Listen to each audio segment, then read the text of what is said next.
शहरात अवैध शस्त्र बाळगणे, शस्त्रांचा गैरवापर आणि गुन्हेगारी पार्श्वभूमीवर असणाऱ्या कारवाई करण्यासाठी पोलीस आयुक्त विनयकुमार चौबे यांनी विशेष मोहीम सुरू केली असून त्या अंतर्गत 2 व्यक्तींचे शस्त्र परवाने रद्द करण्यात आले आहेत.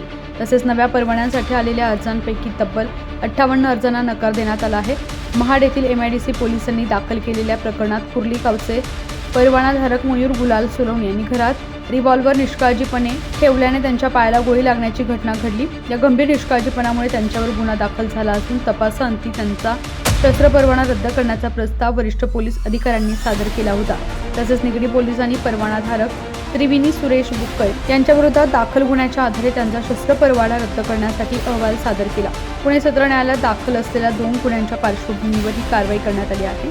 दरम्यान नवीन शस्त्र परवाने देताना काटेकोर तपासणीच्या निर्देशानुसार 2024 मध्ये एकूण 58 अर्जदारांना परवाना नाकारण्यात आला आहे. अर्जदारांची गुन्हेगारी माहिती, वाद, आर्थिक गैरव्यवहार तसेच शस्त्र बाळगण्याची गरज तपासल्यानंतर निर्णय घेण्यात आले. पोलीस आयुक्त चौबे यांनी स्पष्ट केले की कायदा व सुव्यवस्था अबाधित ठेवण्यासाठी शस्त्र परवान्यांच्या गैरवापराविरुद्ध कठोर भूमिका कायम राहील.